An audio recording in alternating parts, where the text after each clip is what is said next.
is the starting lineup. Here's your host, Carl Schoening. Welcome into the starting lineup. I'm Carl Schoening, starting at your host and the voice coming through your speakers. LG is starting lineup with me today as the audio technician. The Lakers wear black to their own funeral. We have a series in the Detroit and Cleveland matchup, and the Bucks are open for business on Giannis trade calls, whatever that means. But first, we're in San Antonio, Texas, and the Spurs play their biggest game of the season tonight against the Minnesota Timberwolves. Game 5 series tied up at 2. And let's start with the good news that came down yesterday. Victor Wembanyama will be available for tonight. He faces no further punishment, according to reports from Shams Charania of ESPN. So that is the good news, and it should be a fun one tonight as the Spurs, as I was saying, LG, bring you in here, played their biggest game of the season. It's no doubt that this is how you try and either go to Minnesota with a chance to close it out, or you go to Minnesota to be eliminated. One of these two teams is going to face that reality on Thursday that it could be their last game of the season. That's true, and technically not a must-win because it is a best-of-7 series, but it's a must-win. I mean, after losing Wembanyama to the ejection, you need to come back strong. Spurs were kind of in the game, but not really in the game. Let's do it. Let's make this happen. Take care of home court. Go back to Minnesota and close this thing out. Agreed with you. Yeah, it's not a must-win in terms of if you lose, you're done, but it is as close as it gets to that scenario because you don't want to go back to Minnesota in that hostile environment where the whistle is different. And that's going to be a trend on today's show because that's something that JB Bickerstaff brought up about the whistle being different in Cleveland. And also on top of that, that's something I think is true about the OKC and Lakers series. When we talk Lakers, I feel like that's something that comes into play is home court advantage is a real thing where you get more calls. So you have to sort of take advantage of having the crowd on your side that you hope will sway some of those 50-50 calls that clearly sometimes determine what is and is not a foul. And it comes down to just fans also bringing that energy to maybe try and confirm some of the calls that the official is mulling over. Do I make that call or not? Because it is a real thing, and I think that that's where the Spurs need to take advantage of tonight. They have perhaps the craziest crowd that we're going to have all season. You said not T-shirts, but rally towels tonight, right? That's what I heard. That's the rumor. Okay. I haven't seen them yet, but I heard a rumor that it's going to be rally towels. Okay. Yeah. Like, I think that that it could be a fun just aspect to get people rolling. The Jackals are going to be jacked up. So I really think that you're right, though. Victor Wembanyama not being able to finish the last game in Game 4 almost makes this the Spurs need to reclaim the momentum game. And that's what the series is about. Sometimes it's counters in every which direction. We kind of talked about it in Game 1 of this series where Minnesota sort of only kind of claimed momentum by winning Game 1 because the Spurs felt pretty good about that loss, as probably good you could feel about a loss. And you almost feel that in a way in this game, Game 4, where you can feel good about a loss because you hung with them, but you don't really because now you set up such a pivotal Game 5. And unfortunately, here's the bad news. We talk about Wemby being available. De'Aaron Fox is questionable. Yep. That was a play. I believe it was Ayo Dosunmu who dove into him. There was no whistle. And he Talk very about clearly, questionable. That was a questionable play for sure. Yeah. And that's probably called a foul in San Antonio. It was dangerous, man. It's very unfortunate that I feel like I'm hearing from so many non-biased, not Spurs, not Timberwolves fans that very clearly to their eyes, the Spurs are in a wrestling match and having to fight off the Timberwolves, and it's shocking. It really does feel like almost a hockey game out there sometimes. Watching granted, going back to the point of JB Bickerstaff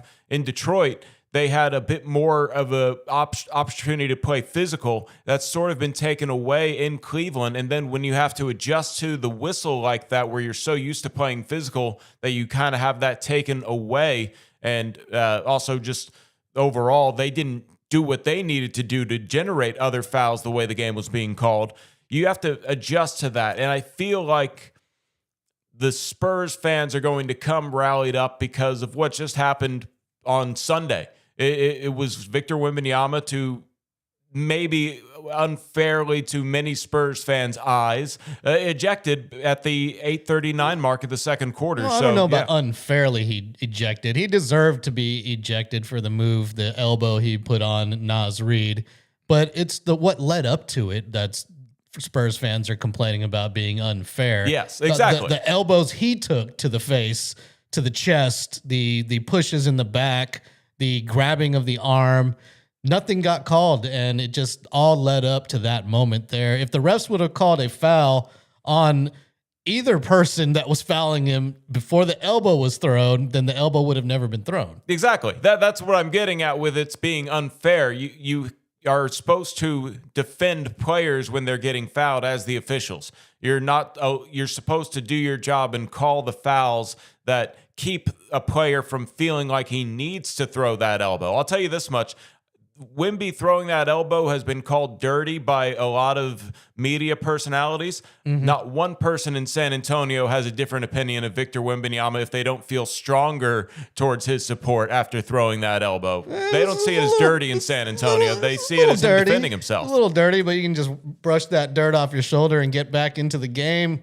You shouldn't have thrown that elbow. I don't know if he saw Naz Reid right there and he was just trying to clear out, because it looks like he has his eyes closed almost when he's swinging. I don't think there was anything there to prove intent, but there was enough there to prove that he was trying to rip the ball away from a potential jump ball with two defenders closing in on him. And then what's getting analyzed is the actual swinging of the elbow, which you and I are in media production. That's probably only 150 frames of a 3,000 frame sequence that goes back several seconds, and it has other buildup that we're talking about, where Wemby just gets, I feel like he's getting abused out there. He's just getting beaten in every which way. He's being held on to, grabbed, and they're not calling the fouls.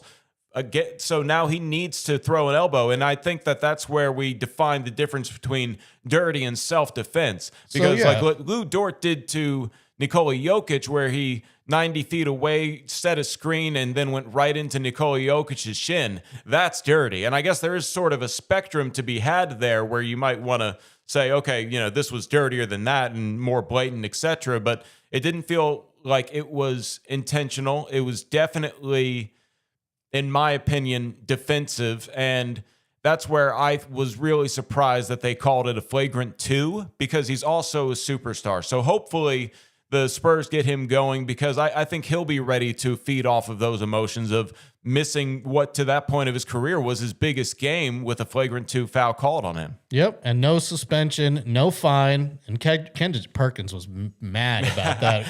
He said he should have been fined, and now it sets a precedent for you can just throw elbows now. He's saying like everyone's just going to throw elbows now. No, they're not. No, at risk of a flagrant 2, no. Yeah, exactly. And it's kind of like a prison sentence. He's getting off for time served. He missed 3/4 of the game. So those are. I'm glad you brought that up, because for people that I guess want to follow the reporting of Shams Charania, it came down to this is not a repeater thing. In fact, I want to say I looked it up, and I'll double check a little later on in the show. Wemby's only committed, I think, 2 flagrant fouls in his first 3 seasons to this point. And there's no real tape of him, like I was talking about with like players like Lou Dort and Draymond Green, and Ron Artest, where they have the history of that was questionable and we kind of let it slide. But after certain strikes limit that is somewhat arbitrary, I will give Perkins everyone that was comparing this elbow to the Ron Artest on James Harden elbow, it's not comparable.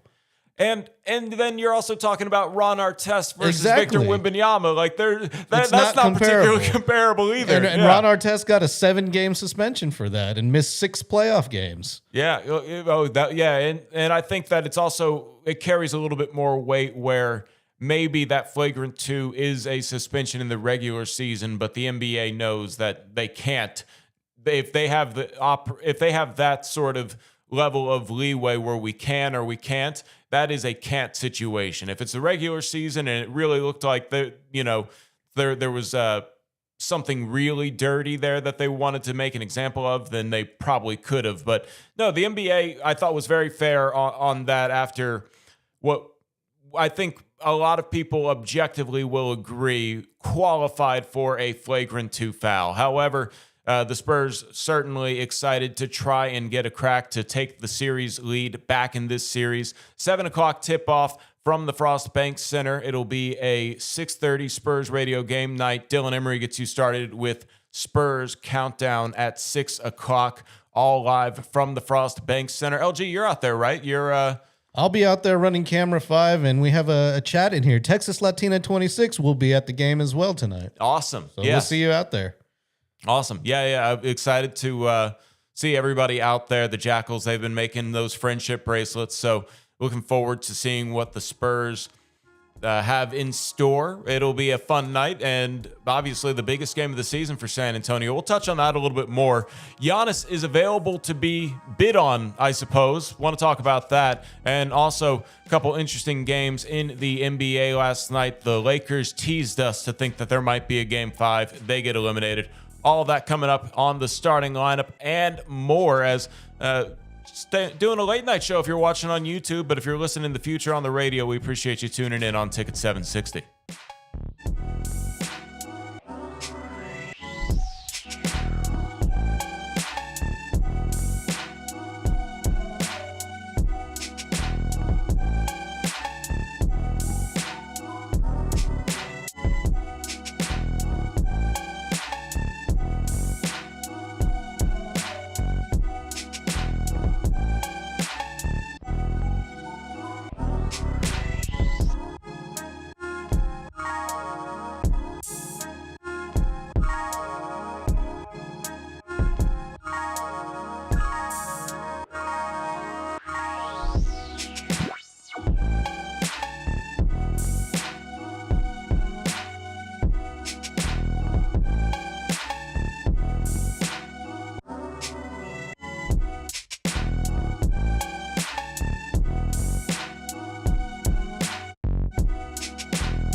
The team, but he's in our starting lineup. Back to Carl Schoening.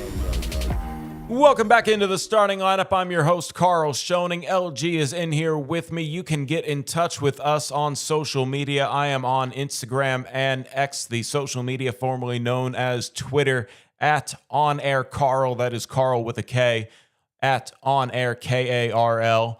LG is at DJLG210. We appreciate it. Even if you don't want to send us a message, just let us know you're listening by giving us a follow. I've gotten a significant follower count bump. I haven't actually kept track of it, but the Power Radio, people are just randomly following me, and that's my only real guess in how it's risen it at least by I feel like 100 on Instagram. So shout out to the Instagram followers that see all the random stuff I put on my Instagram. I do post Spurs stories, those kinds of things occasionally. We are plus 38 now on the YouTube channel. So if you're watching YouTube right now and you are not subscribed to this thing, shame on you. Please hit that subscribe button. Not shame on you. Please subscribe. Yeah, shame on you. Okay. Hit the like button as well. LJ has a different way of trying to motivate the subscribe button and the like button. But yeah, if you're tuned in with us, I'm going to get the Game of Thrones drop. The shame.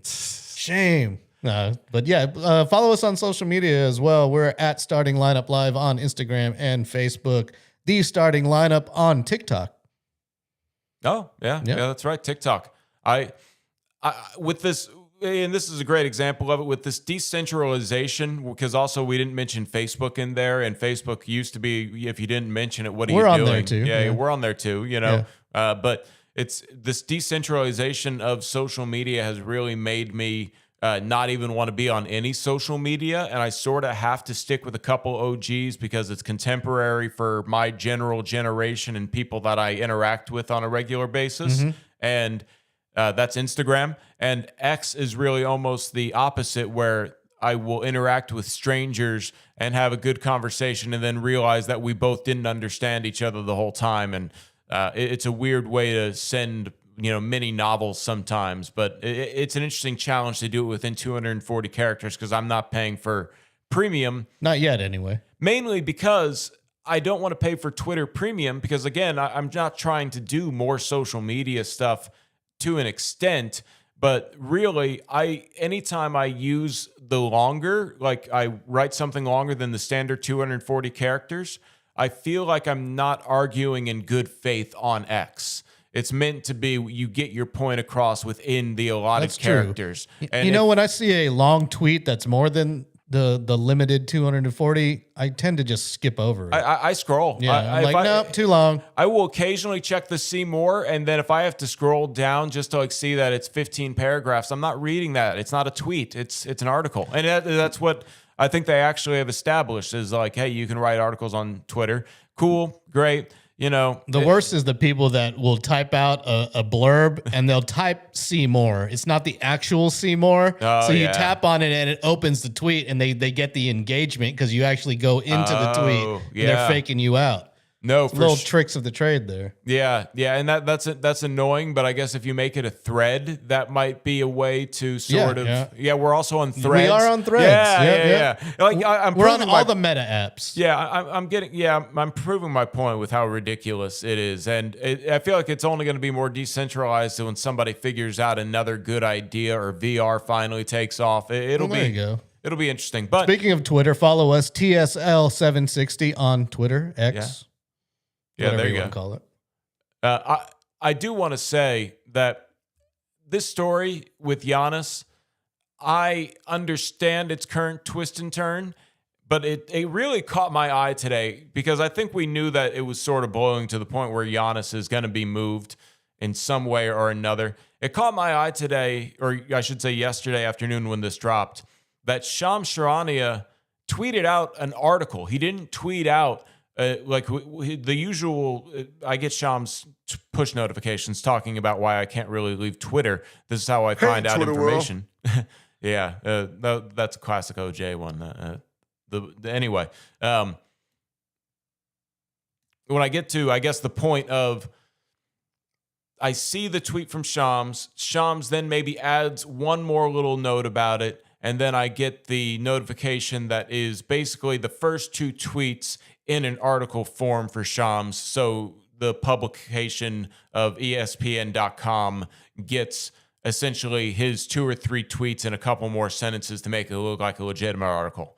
This is a full-on article with quotes, and Shams only sent out the one tweet of the article. So he clearly wanted you to read the article. It is on ESPN.com. And this is where he talks about the headline that leads into it is, the Milwaukee Bucks are open for business on Giannis trades. So it means kind of send in your best offer, but really within the article it said sometime over the next 6 or 7 weeks we'll decide whether Giannis is going to sign a max contract and stay with us or if he's going to play somewhere else, Haslam reports Wednesday during a news conference introducing Taylor Jenkins as the Bucks' new coach. And General Manager John Horst and Taylor, along with co-owner Wes Edens and myself, will make that call, and we understand the gravity of that call. So this is actually something that the Bucks understand that it's probably best for the franchise if Giannis moves on and they get a big haul, unless Giannis signs an extension. He is not any value to them if he plays out one more, is this, what's it called, a lame duck situation in one more year on his contract, and he leaves them for essentially no assets reacquired. It feels like the Bucks need to get that commitment from Giannis or get the best offer they can from him. So they're sort of getting ahead of it now. And while I suppose tampering is probably the correct term here, it seems that there's some sort of always a backdoor channel of communication saying, hey, if Giannis were to, let's just throw out the most commonly heard rumor, go to the Knicks, would he sign an extension? The answer is probably yes. And it probably depends on what the framework of that deal is, to where Giannis doesn't feel like he's going from one bad situation in Milwaukee to one bad situation in New York. New York is obviously contender status, but depends on what all the makeup of the construct is. I don't think Giannis has a no trade clause, but I do think that with this 1 year on the contract, if the back channel says, hey, he has no interest in going to Sacramento, not that Sacramento would try and make a move for Giannis, that would be cruel of the Bucks to send him to Sacramento if they somehow had the best offer. But I would say that Giannis has ways to sort of veto that because he won't sign the extension. And that's really where the Bucks are right now. This is asset management. Giannis can go down as a lifelong Buck and sign an extension, and the next time he hits free agency, he'll probably be in the last 3 years of his career. And if he wants to ring chase then on the expiration of that contract, no harm, no foul. But the Bucks have given up a lot of assets to build around Giannis. They made that move for Miles Turner by waiving Damian Lillard. That could be an interesting one to see what happens. They obviously don't re-sign some players, and they have to move some players around and shuffle around a different look than the team that won the championship back in 2021. But it's just, I guess, one of those things where the Bucks have to figure out what they're going to do, and we'll see what the best offers really are. You can probably guess that Miami wants to do a swindle of a trade. That's not going to work out. The Knicks seem to be a big preference. The Celtics, possibly, with what could be, if there's smoke, there's a fire situation with Jaylen Brown maybe being moved out of Boston, but that seems like a fair trade on paper. It would be very interesting to see what would happen there. There was something funny from Brad Stevens' exit post-conference that says he did like dunks. Well, one of the all-time dunks leaders in this last decade, Giannis, is up for availability because he was asked, Brad Stevens was asked, are the Celtics shooting too many threes? He says everybody likes dunks, and I'm sure Boston Celtics fans would welcome Giannis in as great player and add to the lore of the Celtics. But seems like Giannis also wants to stay on the East Coast, according to reports. And this is why this is all a weird thing, because I almost wouldn't be surprised if Giannis signs an extension. But we're at this do or die where Giannis could be a trade agreed upon before the draft. We'll have to see how all of that shakes out. I do want to talk about the other action in the NBA playoffs. The Cavaliers and Pistons series is all evened up. The Lakers get swept, and those were two fun games last night, but a little bit more fun in Los Angeles. So we'll start with that when we come back on the starting lineup.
B team here. This is the starting lineup with Carl Schoening.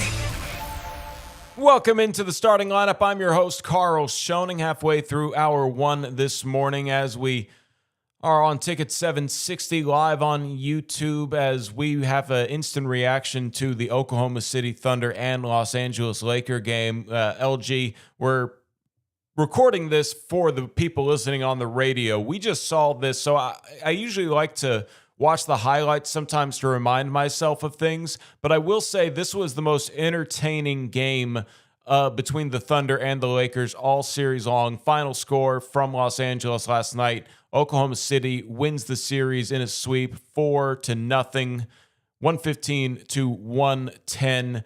And the one thing that I think you and I kind of noted was LeBron looked gassed by the end of this. He finished playing 40 minutes, 24 points, 8 of 18, and he got to the free throw line 8 times, grabbed 12 rebounds, 3 assists, 4 turnovers. But down the stretch there were just plays where you know that he had it in him at some point during the game to maybe make a play a little bit stronger than he did, but he just didn't look like he was involved in one play that ended up being in Marcus Smart and one. We were kind of complaining, when's LeBron going to touch the ball? Yeah. And Marcus Smart made us shut up. But LeBron was just kind of standing there in the corner, just not moving, not screening, not cutting to the basket, just kind of standing there, catching his breath. So, yeah, he was definitely gassed towards the end of the game. Yeah, LeBron is dangerous enough that you can stick him in the corner, and if for whatever reason someone left LeBron in the corner, he would knock down a corner three. You have to expect that from the game's all-time leading scorer.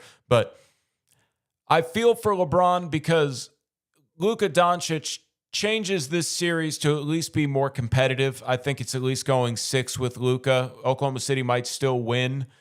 And last night, I thought that it was a very evenly officiated game. I know earlier in this series, and this is something we'll talk about with the Cavaliers and Pistons coming up next in Oklahoma City, it felt like it was a bit more blue leaning in the favor of Oklahoma City instead of purple leaning towards the Lakers. But or black. They were wearing black last night. They were wearing black with purple lettering. Or no, I think it was white lettering. I never actually liked the triangle Los Angeles look, but everybody has to have a black jersey in the 2020s, it feels like. Very easy to sell, I suppose, but that's why the Spurs are popular. They have plenty of those monochrome colors. But anyhow, maybe that was part of it. The Lakers wore the black jerseys, and that helped the officials see a little bit less of the Lakers there. JJ Redick said something a little ridiculous that I thought was interesting to perceive. I think he said something along the lines of the Lakers, just because they're the Lakers, have like a target on their back and they're up against the wall every single game. And not 100% sure about that, but there is a lot more expectation if you're Lakers than getting swept from your crazy fan base that is everywhere. I will say that. Like, you're going to hear so many crazy takes from Laker fans that you almost have to tune them out sometimes. But in this particular case, I don't think any Lakers fan had an illusion that they were going to beat the Thunder without Luka Doncic. Really bummer that series doesn't go longer because Luka can make some kind of miraculous healing from a hamstring strain that kept him out the final few games of the regular season and the entire postseason. LeBron shows that he still has got it. But where do the Lakers go from here? As usual for the best drama on television, or at least in the NBA, the Lakers, they will have to maybe try and make a big swing. If I'm not mistaken, I should have looked at this up, but Austin Reeves is going into free agency. So you have to figure out what you're paying him, and then you just have to wonder what the LeBron James question is, because LeBron could retire. At the end of the first half, it looked like he was limping off of the court, and he's 41 years old. Father Time's undefeated, but LeBron's taking it into the 15th round. Like, he might not be back next year. But Oklahoma City, SGA was great. AJ Mitchell has probably been the most consistent player for Oklahoma City this entire series. I thought Chet Holmgren had that big play on the dunk when the Thunder took the lead. I believe that was at 111 or 1 110-109 was the score, and then it made it 111-110, and then the Lakers were unable to get a bucket from LeBron, and then it ended up being 2 free throws made by SGA, who came away with loose with the ball, and they couldn't play the fouling game to their full efficiency because they were trying to get SGA to get rid of the ball. He was able to dribble out the clock and get away from any pressure that could have resulted in a turnover, and they fouled with 12.2 seconds left, and that was pretty much the game. They couldn't hit a three. Austin Reeves misses that straightaway three that was decently defended, and the biggest head scratcher, it was so funny, LG. I was just praising that JJ Redick was going to draw up something interesting to you during that timeout that led to what we thought was a pedestrian look for Austin Reeves. Maxi Kleber plays his first minutes of the entire game. The first shift that he enters is in that play. Rui Hachimura, who was great. Rui finished with 25 points, knocked down 4 of 8 threes. He was not in the game in a must knock down a three situation. Maxi Kleber is not a bad three-point shooter by any means, but Maxi Kleber doesn't play. In the last 10 games, he's only played 7 games. On the regular season, he only shot 23% from three. So he's not even as good of a three-point shooter statistically than I remember him being. And I think he was just kind of the throw-in guy in the Luka Doncic trade when they moved Anthony Davis. That was the biggest head-scratcher I feel like I've ever seen JJ Redick do. He almost outsmarted himself on that one. Let's take out the guy who's knocked down 50% of his threes on, if I'm not mistaken, the highest clip that anybody shot. Yeah, nobody shot more threes. Austin Reeves shot 7, and the 7th one being that three that he missed that would have tied it up at 113. So, yeah, the head scratcher there from JJ Redick to put in Maxi Kleber in a must knock down a three situation really is my rant of the day if I have one. I like JJ Redick as a coach. That shocked me, and I hope somebody asked him about that. I'm sure somebody did, because like I said, this is sort of an instant reaction, just trying to remember everything that happened, even though we've talked a few segments on this show already about Spurs and Giannis. This is the most recent sporting event that I've seen, and it happened about maybe an hour ago, real time, that game wrapped up as we're streaming live on YouTube. I was just really shocked by that, but I wasn't shocked by the Thunder sweeping. Everybody sort of knew it was going to come. Appreciate the Lakers giving us the entertainment. At the start of the second quarter, the Lakers didn't score for, I believe, the first almost 6 minutes. I didn't mark when they didn't score, but it was a big run by the Thunder to push ahead, and then the Lakers narrowed it down to, I believe, 4 points going into the halftime break. And it looked like the Lakers actually might pull out a win, and it would have been fun to see the Thunder play one more game in Oklahoma City and, get there up and down, and LeBron maybe pulls off one more magic trick, but he does not this particular time. And just to be cynical in a way, what could be LeBron's last game with the Lakers, he plays 40 minutes at the age of 41 years old, scores 24 points, 8 of 18 from the field, 2 of 6 from 3, 6 of 8 from the free throw line, 12 rebounds, 3 assists, 4 turnovers, and a block. LeBron actually, I thought he played as hard on defense as I've seen LeBron play on defense in this series. LeBron still showed why he has the GOAT in him and is one of the still most athletic players in the league, but man, we'll see.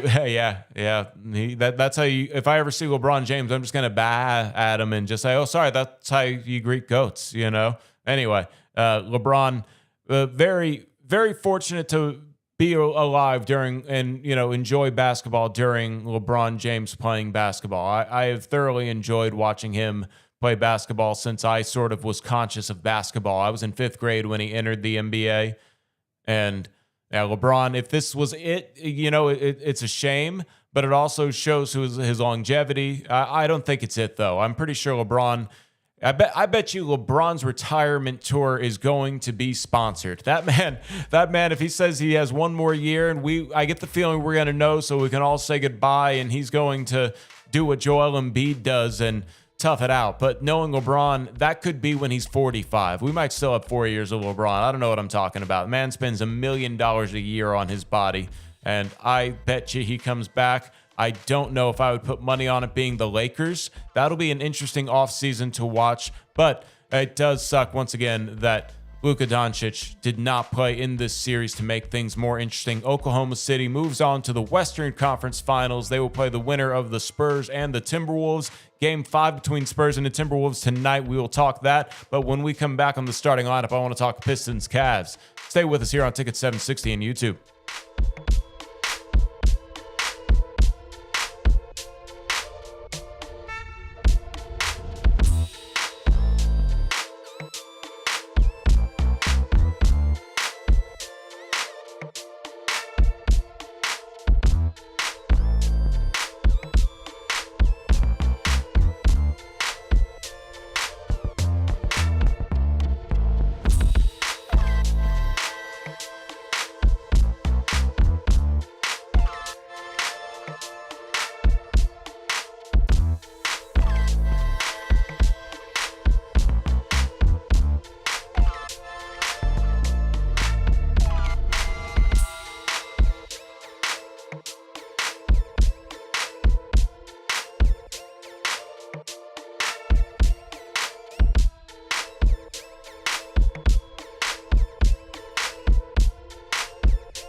Your home for Spurs talk. This is the starting lineup with Carl Schoening. It is the starting lineup. I'm your host, Carl Schoening. LG in here with me, making sure we sound good over the radio airwaves and look good on YouTube. You can get in touch with me at On Air Carl. That is Carl with a K on social medias of Instagram and X, at least the two that I check, I guess, the most frequently. LG is at DJLG210, and you can also leave a comment in the YouTube. And if you're watching us live on YouTube, we'll try to get to it. And all the other fun ways. We hope to get you involved in this show. And here we are in day 2, week 3 of this thing, LG. Wow. I'm not trying to count it because I'll go nuts at a certain point. Like, I'm not trying to be like, here it is, week 57. Well, it is episode number 12, so we are counting it a little bit by counting the episodes. Yeah, well, you're doing that in the post-production work. You're a good producer by keeping track of that. I actually would rather not know. So 12, huh? This is 12. episode 12? Episode 12. Yeah, well, I feel like we were fortunate to start this talking during the NBA season because good timing. Postseason. Yeah, Pretty good timing. Spurs, obviously, I still think that they can win tonight and possibly win 6. And I hate to say that it's based off of officiating being the wild card, but man, I feel like we should be up 3-1 if Wemby were able to close out that game. But I do have to give Anthony Edwards credit for his 16 points in the fourth quarter. And yeah, the dude went off. He was during timeouts. He was going back into the tunnel and hooking up to the oxygen mask. Wow. Yeah, that's something that is very interesting to hear because I'm thinking of the biomechanics of it because you're trying to, I guess, eliminate the oxygen deficit that's being created by your demand to do anaerobic exercise. So.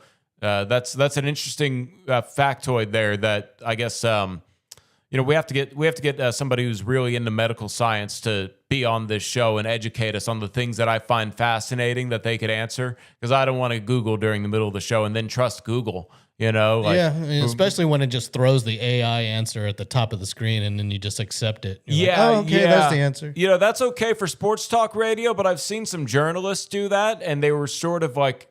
They didn't get why that was a bad thing for journalism. I am I'm not necessarily a journalist. I'm here to make you guys entertained by talking about sports. Well, I did it last show, and I need to correct myself here. You mentioned cava, the drink that you tried in Austin, and I typed it into the Google machine.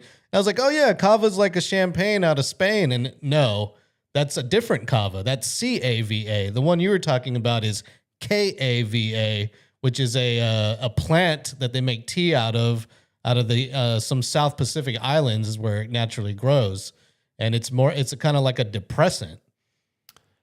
Yeah, it's interesting you call it a depressant. It could give you an energy vibe, but it did sort of, I guess, you can get feelings of like euphoria. Yeah, it's very interesting. There's so many things that I learned about it that I can't really remember. But going back to your point, well, it did its job then. Yeah, you can't remember. Well, like there was a numbing sensation of my tongue, and then it started to after that fire up little neurons in my brain. But it wasn't anything that I guess caffeine probably doesn't do to me to a certain extent. Yeah, so, it should do the opposite of what caffeine does, according to the Google machine again. But there's two different cavas, C-A-V-A, which is from the land of Catalonia, and K-A-V-A, which is from the South Pacific Islands. Yeah, and you just got to be careful. Sometimes the misinformation you spread is very unintentional. It is. And I think it was Elon Musk who said something along the lines of when he started to get into the realm of politics that made him so controversial. He said, I'm going to say a lot of things and I'm not always going to be correct, and I would like it if I'm corrected when I'm wrong.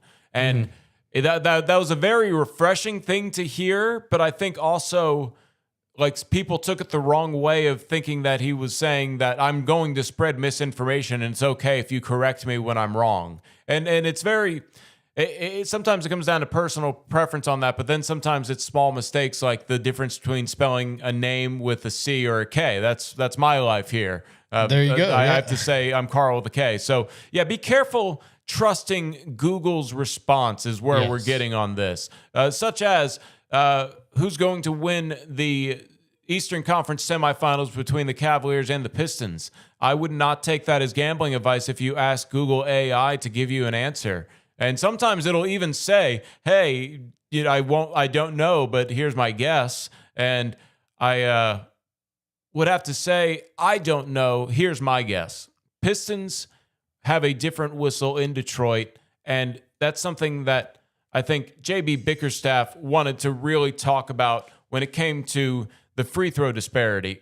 Donovan Mitchell had a great game. I'm not going to take anything away from Donovan Mitchell and the Cavaliers for tying this series up after losing the first two in sort of laughable fashion. I thought James Harden had a really solid game against the Pistons in Game 4, but I do want to read what JB Bickerstaff said about the free throw disparity after Detroit lost to the Cavaliers on Monday night. The Pistons attempted 12 free throws to Cleveland's 34 in the 112-103 defeat that made the series even 2-2. Donovan Mitchell would have 43 points and attempted more free throws than Detroit did with 15. So Bickerstaff said after the game, it's unacceptable. We didn't do enough, obviously, to help ourselves, and I'll start there, which is good for him to at least start with the accountability, because I did think that the Pistons didn't quite have the straight line drives like they would want to, and then take the contact to try and draw fouls. And I continue the quote from Bickerstaff, but ever since we came to Cleveland, the whistle has changed. There's no way that one guy on their team shoots more free throws than our team. We're not a subtle team. We're not a jump shooting team. We drive the ball. We attack the paint. So what was done out there tonight, it's frustrating, but we can't allow that to be the reason why, because we didn't play well enough to play to the best of our capabilities. So in a weird way, I was talking about this with you, LG, the other day. It was yesterday, I believe it was. I'm sort of tired of talking about the officiating after every single game. And I don't necessarily disagree with JB Bickerstaff, but I do feel that the Pistons took a shot early. They were down by, I believe, as much as 11 in the early goings of that game. And then the Pistons responded, and it was sort of back and forth. Donovan Mitchell goes off for what would tie a playoff a playoff high for points and a half. Mitchell, as I mentioned, finished with 43 points, and his second half outburst led to tie a record set by former Golden State Warriors guard Eric Sleepy Floyd with 39 points in the second half. So Donovan Mitchell just had a phenomenal game. And yeah, sometimes that happens. And I feel Coach Bickerstaff, and I agree that the Pistons aren't a subtle team. Jalen Duren was just underwhelming in this game. Jalen Duren for the Pistons played 27 minutes, had 8 points, 4 of 8 from the field, didn't get to the free throw line once, which I'm sure is part of the complaint by Bickerstaff, but he only grabbed 2 rebounds and only dished out 2 assists, and he only had 1 block. He did have 2 steals, so 3 stocks total for Duren, but it felt like he was easily being outplayed by the bigger lineups of Jared Allen and Evan Mobley, and the 4-star cast that the Cavaliers have with those 2 big men, James Harden and Donovan Mitchell, that's really going to be hard to beat. It almost reminds me of the 05 Pistons that the Spurs played in 2005, where there's not really going to be a clear best player is better than the other team's best player among those 4 stars, but all of them can come out and perform. James Harden finished with 24 points on 5 of 9 shooting from the field, and he went to the free throw line 9 times himself. So Harden and Mitchell combined to go to the free throw line 24 times. The Pistons as a team only get there 12 times. I understand Bickerstaff's frustrations. That series tied up at 2, and if I had to guess, probably Detroit coming away with Game 5 victory, as the whistle will probably change when they head back to, I was about to call it the Palace at Auburn Hills, Little Caesars Arena in Detroit, the new place. I want to check that out one day if I ever get my way up to Detroit. Final score, Cleveland ties the series up at 2-2, Pistons 103. We're going to talk Spurs when we come back. Started the second hour on the starting lineup.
This is the starting lineup. Here's your host, Carl Schoening. Welcome into hour 2 of the starting lineup. I'm Carl Schoening, starting at your host and the voice coming through your speakers, LG, in the starting lineup with me as the audio technician. Have we seen the last of LeBron in a Lakers uniform? LaMelo has an amazing name for his newborn. The NFL schedules might have been leaked. We'll get into that and more into hour 2. But starting off, we are in San Antonio, Texas, so we have to talk Spurs.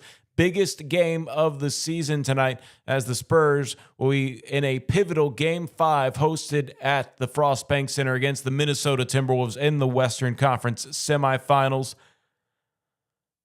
Victor Wembanyama will face no further discipline from his flagrant 2 that had him ejected from the game at the 8:39 mark of the second quarter.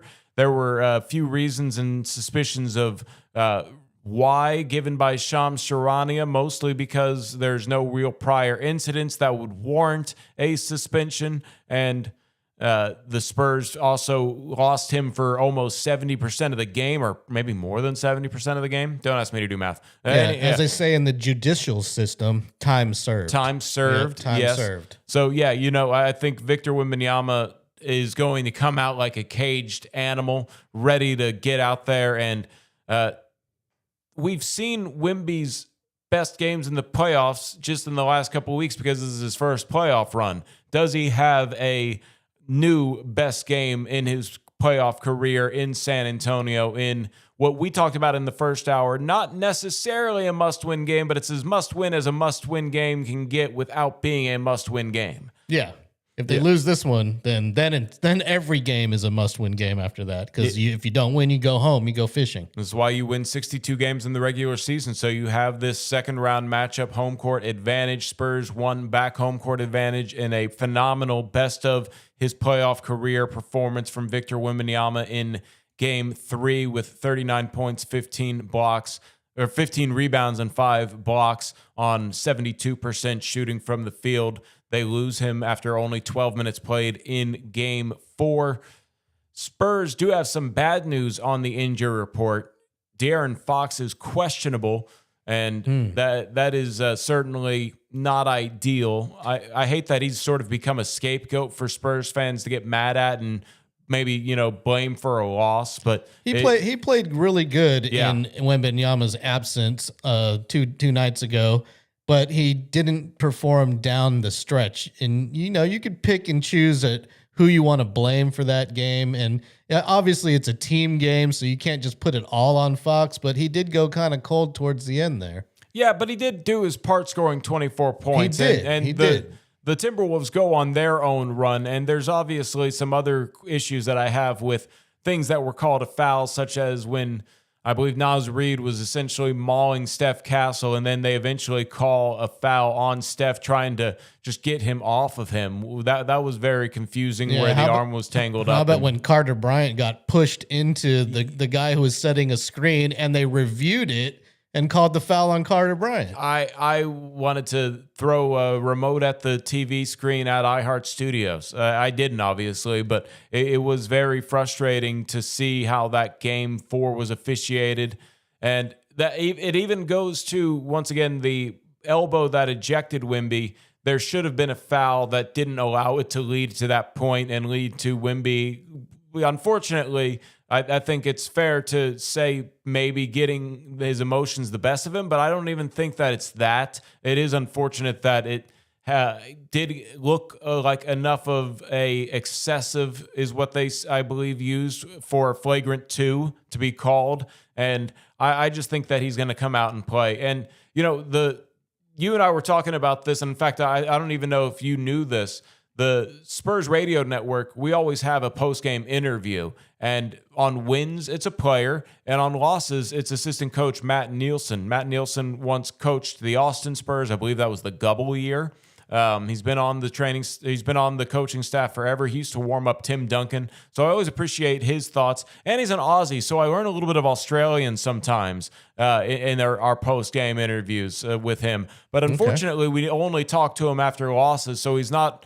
He's professional about it, but you can kind of hear it in his voice. He's disappointed in the loss, and as we all probably were and would sound if we had to talk about it right afterwards. But Matt Nielsen joined Spurs Radio Network, radio play-by-play voice Dan Weiss, and hear what that conversation sounded like after the game on Game 4. 34-25 in the fourth quarter, and we are joined now courtside by assistant coach Matt Nielsen after this one here tonight. Okay, Coach, obviously Victor gets ejected. Beyond the, obviously, calls in itself, just the general reaction from the team as a whole from that moment on through the rest of the game, I really thought it was fantastic. And, to be quite honest, the team has so much confidence, so much familiarity not having Victor out there that, they play with a level of poise. And even though it wasn't a win tonight, to not have your big fella for 3 quarters practically, it was a dogfight down the stretch there. There's no doubt, and I think you're quite right. In our guys, that's the beauty of the makeup of everybody on the team, is there's a self-belief and a togetherness that we get on with the job in front of us. And I think, and I'm not just saying it as a narrative, we just move on. We don't. Right. We just have the 5 that we put in, and then the next how we working this out and stuff. And the guys and the young guys, they get it. They just play hard, do what they're supposed to, and we made some errors down the stretch. We ran out a bit of juice, all of that stuff. But it's unsurprising that they went about it that way. And there's a lot of positives that came from it. There's that saying, you can only control what you can control, and whether it's next man up mentality. I thought Luke Cornett's minutes tonight were phenomenal. Outstanding minutes for Luke, coming in for a guy who hasn't played a ton in this series. For sure. And again, that's what I feel like. He's ready to play. He's always ready to play and go. The small ball, Carter Bryant played a lot more minutes and had some real good moments and some learning. All of that stuff is the guys ready and prepared and ready for what we throw at them. So it was 97-91, 6-point lead with about 7 minutes to go in the ball game.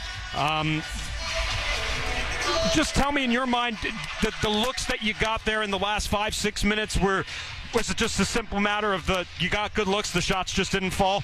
Yeah, I think we probably forced 1 or 2 that, there's some plays you probably wouldn't mind back. But in general, of course, you can't nitpick every possession. And I thought for the better part, we took them on. And like you said, some of them didn't drop. That's fine.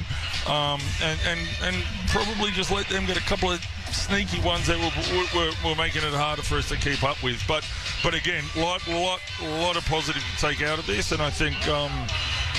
just making sure that we tighten down on a few of those defensive lapses, I think, is one of the bigger parts.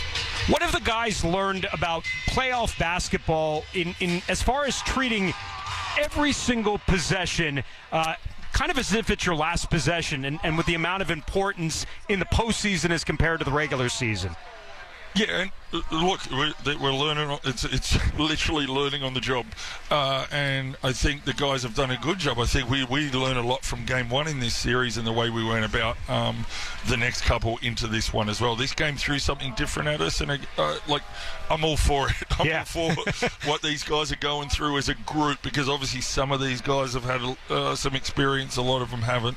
It's our group, and it's the way we play and the way we keep growing in that. And yeah, I'm really happy with where we're at in that area. And the journey continues, best of 7 down to a best of 3. 2 of those coming at home, and that certainly will be key. Coach, thanks for the time, and we'll see you on Tuesday night. Sounds good, Matt. Catch up. Matt Nielsen joining us downstairs. Thoughts after this one as the Spurs fall tonight by a final 114-109 here at the Target Center. We'll take a break. Come back. We'll go audio courtesy of the Spurs Radio Network. Dan Weiss interviewing Matt Nielsen after Game 4. And I appreciated that because he is looking for the positive outlooks there, and he was right. It very much was a positive. This is the second time this series where it felt like the Spurs played a bad game, and by bad in this particular case, they go 6 of 26 from three, and the same thing happened in game one where the Spurs were not knocking down their three-pointers, and the Spurs could have potentially won it. Still in it. Yeah, so you have to almost feel like maybe game 5 is possibly going to look a little bit more like game 2 of this series did, where the Spurs just blew out the Timberwolves. I feel like Anthony Edwards has found his rhythm enough, and it's funny, Dan Weiss played a little contrarian where I said something along the lines of like, the good thing about this series was I was concerned people were going to say Ant-Man wasn't healthy and it was an easy, cupcake walk for the Spurs. That ended up being what the case was for Oklahoma City and the Lakers without Luka Doncic. But Anthony Edwards has come in and really provided the difference in the 2 Minnesota wins. What kind of Ant are you going to get in game 5? That might not make much of a difference if Victor Wembanyama goes off and maybe he gets a few whistles. That would be nice too. Especially if De'Aaron Fox doesn't play, Wemby might feel more inclined to be involved in the offense early. So hopefully D-Fox is okay, but when he's questionable, that is meaning he's 50-50 essentially. Probable means he's likely to play. Doubtful means he's unlikely to play. Questionable probably means he'll be a game time decision. Hopefully De'Aaron Fox can play, but in that particular case, should he be out, you would have to imagine Victor Wembanyama will carry a little bit more load on the offensive end for the Spurs. San Antonio and Minnesota, game 5 tonight from the Frost Bank Center. That will tip off at 7. Spurs radio game night will get started at 6:30. Dylan Emery will have Spurs Countdown on WOAI at 6. Be sure to tune in. Biggest game of the season. It's always go Spurs go. Hey, positivity out there. Be a fun game tonight. Looking forward to see how the Spurs bounce back from their 114-109 loss in game 4 without Victor Wembanyama, who only played 12 points. But you got to love those positives of the young guns. Dylan Harper with 24 points, Steph Castle with 20, and De'Aaron Fox with 24. Hopefully he can go for the Spurs tonight. Talk Spurs and more here. The rest of the NBA playoffs and some fun in the NBA off the court with LaMelo Ball on the starting lineup.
Your ticket for the best Spurs talk. Back to the starting lineup. Welcome back to the starting lineup. We have talked quite a bit of Spurs, and maybe we get into a little bit more. But first, I'll tell you how you can get in touch with the show. I'm your host, Carl Schoening. You can tag me with your thoughts on X at On Air Carl. That is Carl with a K. Our audio technician, if you have any complaints about what's going out over the airwaves in terms of any bad audio, you can hit up LG. He is at DJLG210. Send me your complaints like I send to Amazon Prime when their cameras are out of focus on X. TSL760 is what the show Twitter is. Subscribe to this thing on YouTube at Starting Lineup Live. Shout out to Joseph Davis 7773 who just subscribed to the YouTube channel. What's up, Joseph? Thank you. Thank you, Joseph. Yeah. We appreciate anybody that wants to just subscribe and hit the notification bell here on the starting lineup. Hit that like button as well. Yeah, this way you get to know when we go live. We go live randomly. This is being recorded at present time, 2 a.m. Texas time. It's going to air in the morning show on the radio. So we stay up late just to make sure that the takes are fresh enough. We hope that nothing crazy happens in the 4 hours that everybody else is usually asleep. Yeah, if it wasn't for these late games, we wouldn't be on right now. But the Lakers OKC game started at 9:30 Central Daylight Time here in San Antonio, and that means we're starting this show way after midnight. Yeah, and on top of that, you have a cool gig where you do a lot of the institutional ads for Texas State University. If you don't know this about LG, he's more than just audio. He's also a cinematographer, as I like to call him.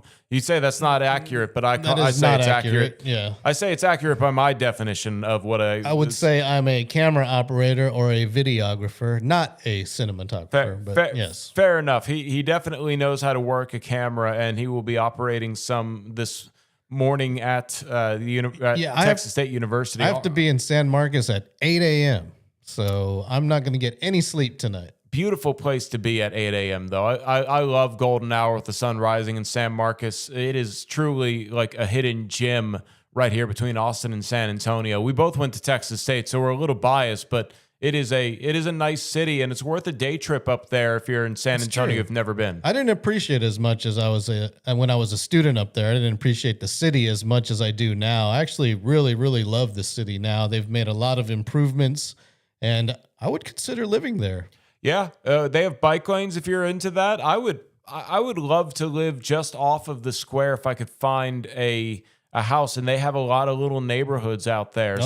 And I wouldn't even know where to start, but that's just such a cool town. I do love me some San Marcos. I love San Antonio too, but San Marcos ended up being my home for I think 8 of my adult life years. Oh wow! So I only lived there for 2.5 years. So. Yeah, I ended up taking a victory lap. So I was as a student there for 5 years, and then I ended up being employed there and dating a woman there, and eventually got a job in San Antonio with the UTSA stuff, and ended up down here in San Antonio. So I like San Antonio just fine, but it is a big city, and it takes 15 minutes to get anywhere. In San Marcos, you can get anywhere in 15 minutes. I like the river scene in San Marcos. They got a great, green belt and park scene there, not just over there at Sewell Park where, all the women, the scenery is, but the areas down towards 35, Rio Vista Park, the tube chute right there where all the kayakers or canoe people are practicing. It's all a good scene. There's hidden places too. Like you're probably not too far away from a place called 5 Mile Dam. That's much more secluded. Been there, there's the aquifer, which is cool if you want to get educated on like where the river starts. Literally is in San Marcos. So that's true. You can go to the headwaters there and get on one of the glass bottom boat rides at what used to be Aquarina Springs. Carl, you may be too young to remember Aquarina Springs before the university took it over. But they used to have mermaids. Oh, yeah. Live action mermaids, swimming pigs, submarines.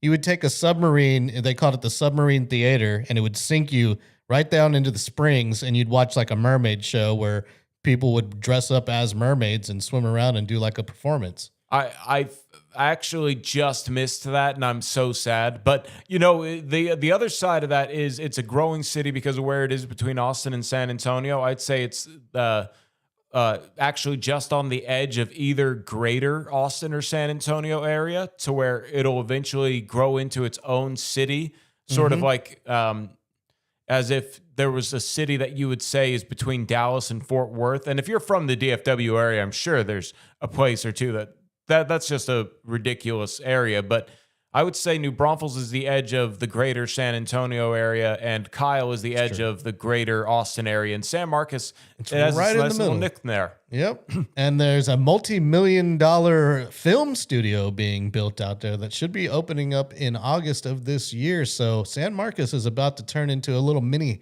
Hollywood. Yeah, and on top of all of that, to pull it back into sports, since this is a sports show, they're in the Pac-12 as of July. In July, I should say, they will be in the Pac-12. So that means they're going to host a game against Boise State. In fact, I think their schedule came out. Oh. The Oregon State, there's San Diego State, they're all state schools, Utah State. There's a lot of big name schools that I think that if you're a fan of Division I football, you find more appealing the names in the Pac-12 than you did in the Sun Belt.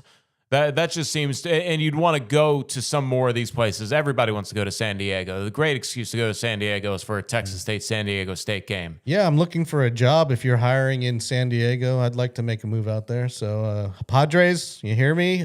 San Diego FC, if you're listening, I'm ready to go. Wait, Loyal actually, went out of business. Yeah, I was about to say, they're not a thing anymore. I forgot about that. Now they have San Diego FC, which is a MLS team. Oh, wow. Okay. Yep. Well, good for them. Yeah. You know, San Diego, I've heard that the problem visiting San Diego is when you leave. That's true. And San Diego FC plays at the Qualcomm Stadium where the Chargers used to play. Never been there, but I've only heard good things about San Diego. So that's, something to keep an eye on. Also, you can also hire LG for his production work if the price is right. He is good at what he does. I'm not cheap. Yeah, he's not cheap, but he is worth it. You've done things for like Favor and when Favor first came out, I did a bunch of their first commercials for social media. I've done a lot. Look at how much they blew up. Take some credit. They LG. got bought out by HEB. That's how much they blew up. Yeah. You were the first marketing that led to HEB. Yeah, I take credit. I take credit for that deal going down. Yeah, you downplayed it, but yeesh, that's impressive. I should have asked for points instead of pay. Oh, get some stock options in there. Yeah, no, that's how it works sometimes. But yeah, I do want to give some shout outs to Texas State University because that is a program on the rise. GJ Kinney got his head coaching start here in San Antonio at Incarnate Word. It was a year that the Cardinals almost won, or they almost got to the national championship game. They almost won the semifinal game against North Dakota State. They probably should have had a chance to win it. They recovered a fumble that they called a dead ball or a forward pass or something. Well, they called the play dead and they reviewed it and they misreviewed it. And GJ Kinney has turned that Texas State program around. In his 3 years there, he has had 3 different quarterbacks, and they've all gone to bowl games all 3 years. First time in Texas State history. So shout out to Texas State. Shout out to San Marcos. Our signal, if the sun is up, is getting out that way, isn't it, LG? That's true. Yeah. When the sun is up, we're broadcasting at a whopping 50,000 watts. So right now might not be hitting it, but it will hit it tomorrow morning. Yeah, we're live on YouTube as we record this, but this is being aired on the radio in a good old 4 hours. We have a couple other things to touch on. One thing that I just really wanted to touch on quick here to wrap up this segment, LG, and maybe you're a little more hip than I am because I read this and I don't know who it is, and I think it's somebody we might need to know. LaMelo Ball and his partner, a model, Annalisa Chavez, better known as Anna Montana, revealed Sunday to People that they had welcomed their first child together back in January, a son named LaOne. LaMelo's son is LaOne. What? LaOne. O-N-E, sure. like the number, but it's spelled out LaOne. Oh, yeah. Hello, Anna Montana. I'm looking at a picture of her right now on the Google image machine, and yeah, okay. Well, Sure. it's LaMelo Ball. I'm sure she's gorgeous, but at the same time, it's very interesting name choice. But the Ball family are the basketball Kardashians. They all need to have an L and preferably a La in front of their name. Lonzo, LiAngelo, LaMelo, LaOne. Welcome into the world, LaOne. I like that name, and good for LaMelo. Congratulations to him and Anna Montana, a.k.a. Annalisa Chavez. Congratulations on bringing a little one into the world. Starting lineup rolls on here. I do want to touch one more thing on the Cavaliers and Pistons series and the Lakers and Oklahoma City. Those two topics coming up next as a couple of game 4s went off. One tied up a series at 2 apiece. The other one led to the sweep of the Los Angeles Lakers. Big game 5 coming up in Detroit. No game 5 happening in Oklahoma City. We talk about all of that here on the starting lineup on Ticket 760.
Start your day with the starting lineup.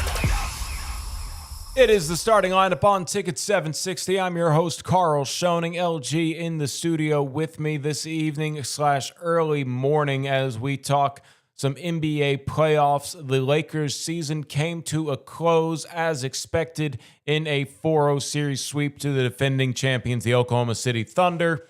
No real surprise there. That was something that I think everybody expected to happen, especially with Luka Doncic not being available. And now it comes to the question of where do the Lakers go from here? They have a next year, most of the year, 42-year-old LeBron James. Luka Doncic will still be in his prime. He'll be 27, and he'll have 2 years and a player option left on his contract. He is the longest under contract player on the Lakers. LeBron will be in free agency. Rui Hachimura in free agency.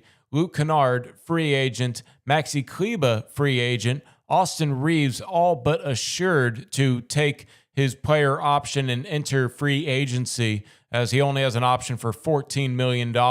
What a steal that was of a contract for the Lakers. But now they're going to have to extend him. And the question is for how much? Because Austin Reeves will probably want a $200 million contract. And as laughable as that might be to some of you, that's roughly the going rate for a player that is essentially your third best player on your team in today's NBA. You have to wonder if LeBron James is going to sign some kind of long-term deal. Is he going to retire? Is he going to try and figure out his options in free agency? Does he come to San Antonio for cheap, man? You know, LG, it's funny. You'll remember this.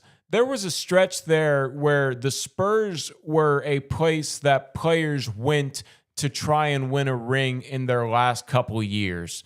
You had Tracy McGrady was one of them, Nick Van Exel, Michael Finley. Finley got one. Yeah, Finley got one Yeah, for sure. Brent Barry probably wasn't quite at the end of his career, but No, he was still good. Yeah, he was at the older end of his career. Steve Kerr. Yeah, Steve Kerr came in 2003. He won us the playoff game against the Mavericks. He sure did. Yeah. Without him, they might have lost that game. Yeah, well, they were definitely on track to lose that game. Steve Kerr hit 6 threes in his Game 6 elimination game in Dallas. Final actual high value minutes. I would say that he played. Maybe I'm wrong, and he ended up playing the finals. I think 10 or 11 in 2003 when that happened. But he didn't play significantly like he did in the Western Conference Finals. He was thrown in because it was a blowout. But yes, exactly. I think you remember Antonio McDyess, David West. Yeah. So is LeBron on that level where if he would be willing to say, I just want to play with the Spurs, I want to play next to Wemby, I want to play with a contender, I don't want to be the guy. I'm okay. LeBron almost takes like a surprising slice of humble pie and says, I'm willing to be arguably the third best player or the third option and play minutes off of the bench, because I would be surprised if LeBron doesn't play until he's 44. Something about 44 feels right with LeBron. I'm sure he would probably regret the decision. I'm sure he might not care about meeting those 65-game thresholds as possible, injuries mount up over the years. He might only play 25 games at a time and then try and be ready for the playoffs. That'd be an interesting thing. What are you going to do? LeBron's probably going to be a top 50 player in the league when he plays those 30 games when he's 43 years old. I just think that LeBron might be done with the Lakers just because he has the potential to leave, but I don't think he's done with the NBA. Rui Hachimura not being in that final possession on offense and Maxi Kleber seeing his first minutes last night is really odd, because Rui wants to get paid as well. Talk about how Austin Reeves needs to get paid, Rui needs to get paid, and it just comes down to good asset management. Hachimura still has value in the trade market, but the good thing, the way to measure if a contract is a good contract is if you were to sign Rui Hachimura to X, is X tradable? If X is not considered tradable, let's just go ahead and say Rui Hachimura somehow gets the master negotiator to negotiate him a $150 to $200 million contract. I don't think that there's going to be teams willing to take on Rui Hachimura at that price point. So this is where it's interesting.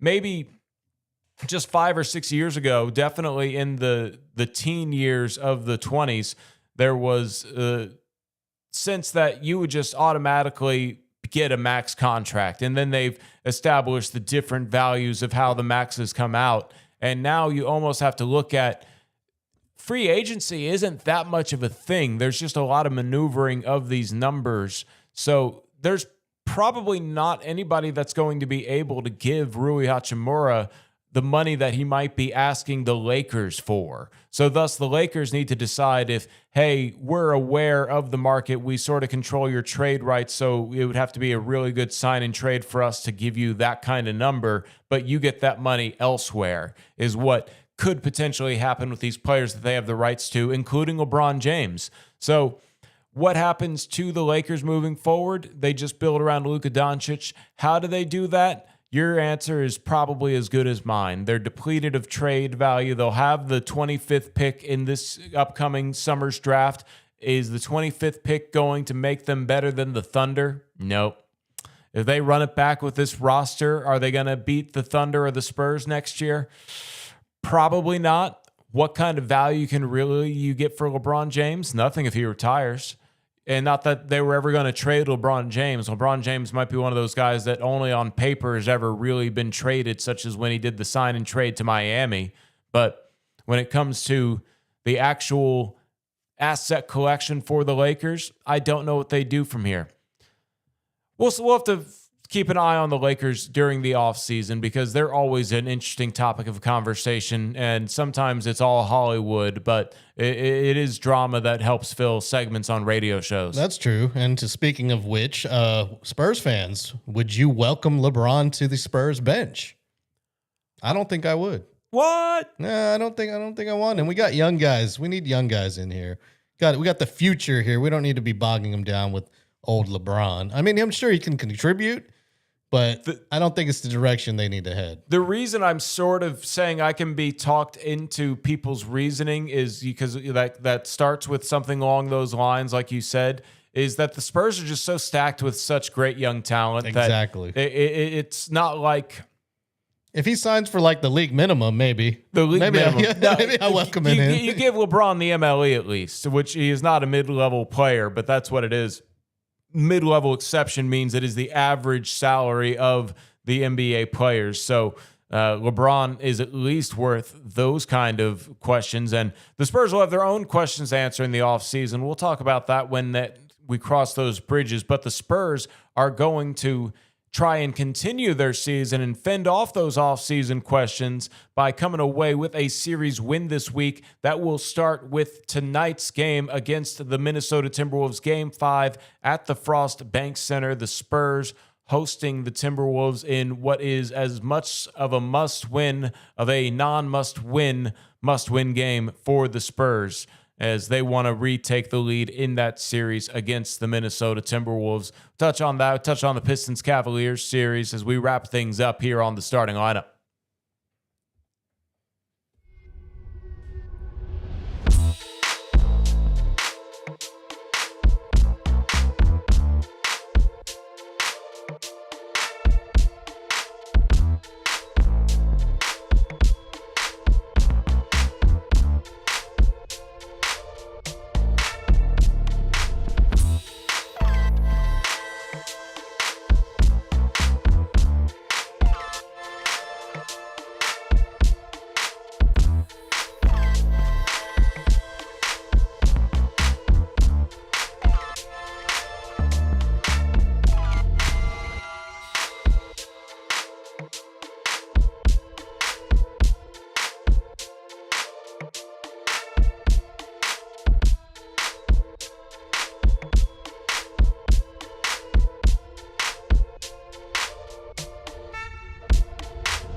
to the starting lineup.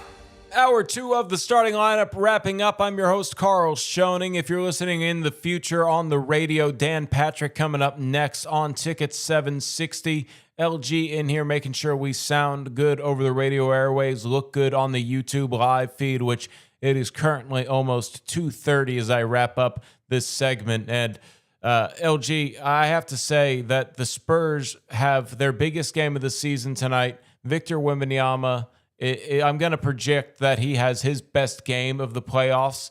I hope that De'Aaron Fox plays. He is questionable. And the Minnesota Timberwolves, I will say, have been more formidable than I thought they would be. However, the Spurs, in an alternate reality where Wemby gets to play through a flagrant one called, and I think the Spurs win game 4 and they have a chance to sweep the back end like I thought they would. Just such a big difference coming back tied at 2 instead of it being 3-1. And, that just means that we have more content this week. We're going to have a Spurs game Thursday night. Game 6 is necessary. It is necessary. And for those people that are going to be in attendance tonight at the Frost Bank Center, game starts at 7 o'clock. Spurs TV play-by-play announcer Jacob Toby has announced that he will be doing the national anthem. Love that. Great. Yeah, I saw that. Good vibes. Yes, and he's encouraging everyone to sing along with him. He's actually making that a bit as part of his performance tonight. Cool. So everybody get ready. Get your stars and stripes ready to sing along to the national anthem if you're in attendance tonight. Yeah, it's interesting. Spurs Radio Network, we cover the national anthem because it's sort of one of those things you don't want to talk over, but also at the same time. You cover it up. Yeah. What we mean by that is we run commercials during the national anthem, and that's mainly just because it's you never know if someone's going to be bad, maybe. I don't know why we actually do that. Very rarely have we ever actually ran the national anthem on Spurs Radio Network and WOAI. I think one time Joe Pags was able to twist somebody's arm to make it where they were able to shift it around. But I think for the most part, the Spurs or my dad said, no, we just don't air the national anthem, and didn't allow that to happen with anybody else that might have asked. But yeah, for those that don't know, Jacob Toby is a singer-songwriter and plays the guitar. No, he's pretty good. Yeah. Does pretty good, yeah. He's pretty good. And it's funny that my dad also was a Spurs play-by-play voice, and I would say Jacob is a bit more serious about actually going out and doing gigs and being among the people. My dad did it for fun once in a blue moon. I feel like Jacob does it for the sport. He just goes out there to play his guitar and be out amongst the people. When he was in Denver before he was with the Spurs, he was working at a news station up there, and I saw on his social media fairly frequently when he was in Denver, he would just go out and gig and play cover songs, play some of his own original stuff. He's a fun person to watch, and he'll be at the CD release party with my dad. We'll get those details a little bit later. It's coming up in June. Oh, okay. Yeah.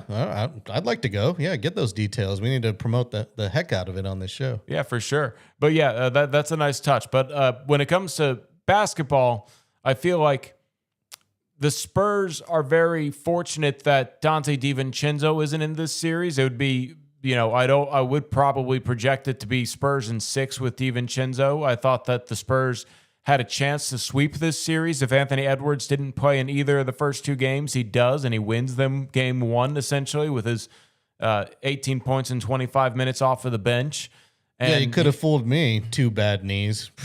Yeah, and that's just where these guys are elite. They are playing through such high pain tolerance. You and I talked about it when he was questionable going into game 1. He put out a YouTube video showing him in an underwater treadmill, and he was doing hyperbaric chamber work. I don't know what that is, but it sounds expensive. And I'm sure it is. He's probably got really good health insurance that takes care of it, though. Yeah, and he is just out there being a high-level pro athlete, taking advantage of modern medicine in the most legal ways possible allowed to him. In fact, it's so funny and it's so frustrating at the same time. There was a substance that I don't remember what it was, but Matt Barnes said that it was since outlawed, but before it was outlawed by the NBA, he took a substance before a playoff game against the Spurs in the year that the Clippers defeated the Spurs in the first round, 2015, that repeat year. Chris Paul hit a big shot in Game 7. I don't remember what game it was, but Matt Barnes said that he took a substance and he ended up having his best game of the season, and he could feel it. He felt like he could run through a wall. I'm not necessarily insinuating that Anthony Edwards is on any kind of substance that'll subsequently be banned in the near future. However, he is doing everything he can to get out there, and I applaud him for that. And he obviously won them game 4 as well with the way he performed with 16 points in the fourth quarter of that game and dropped 36 overall to lead all scorers. So, the basketball fan in me appreciates that Edwards is making such strides towards playing and exceeding those expectations of what he might be on those injuries that are pretty widely reported and pretty widely seen during that Denver series. Yep, and the magnifying glass is going to be on Wemby, but not only on Wemby, on the officiating in this Game 5 because of all the internet slews that have gone around and dissected the footage and the film and shown every single it's not just on the Spurs fans showing non-calls on Wemby. The Minnesota fans as well have been pretty outspoken that they've been getting the wrong side of the whistle as well. I shouldn't have gone there, but I went on the Minnesota Timberwolves Reddit page, and yeah, it's like the complete opposite of what I'm seeing here in San Antonio. There is some truth to there have probably been missed calls both ways, but it feels egregious towards the Spurs, and it feels like the Timberwolves have less of an argument in terms of total objectively missed calls. And that's what I was getting at this whole point is the Timberwolves have fouled so often that they've created a spectrum of what a foul is, that the Spurs do increase their physicality just a little bit, but the Spurs mainly try to play defense without fouling, so that they don't want to be baited into playing a brand that if it turns into a rock fight, then the Timberwolves know that they can keep it close. This series feels like I need a phrase worse than rock fight to describe how physical it's been. It has been unforgivingly physical, and I do hope that they tone it back a little bit, but I think it mainly comes down to protect Victor Wembanyama. Don't let him have 5 fouls committed before he has to swing an elbow so he can get loose of people that are just mugging him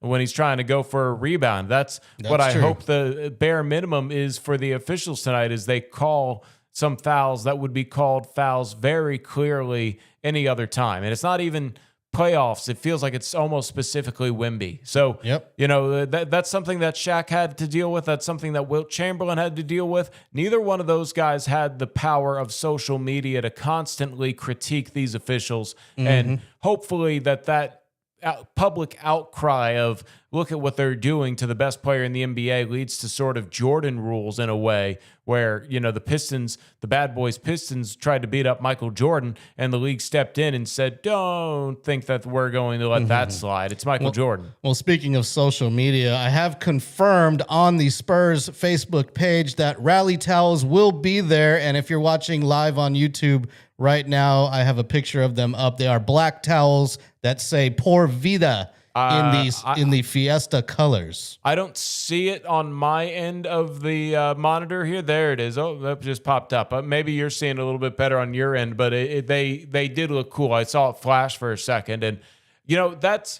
that's an interesting difference for a Game 5. Instead of wearing T-shirts that could be uncomfortable because they're too big or too small, you have rally towels. That'll get your blood pumping. You get to yell a little bit louder because of that blood pumping. So go out there. If you're going to be cheering, cheer loud. Wear your friendship bracelet that the Jackals made for you. The Spurs need to win this Game 5. They do not want to go back to Minnesota down 3-2 and have to force a Game 7, especially with Oklahoma City having won their series 4-0 over the Los Angeles Lakers last night. Final thoughts. I think the Spurs come away with a big win. I think Victor Wembanyama has a big night. Hope De'Aaron Fox plays. He is listed as questionable, and the Spurs will have a fun one. We get started on WOAI and the Spurs Radio Network. 7 o'clock tip-off, 6:30 Spurs Radio game night, and Dylan Emery gets the WOAI coverage started with Spurs Countdown at 6. Dan Patrick coming up next here on Ticket 760.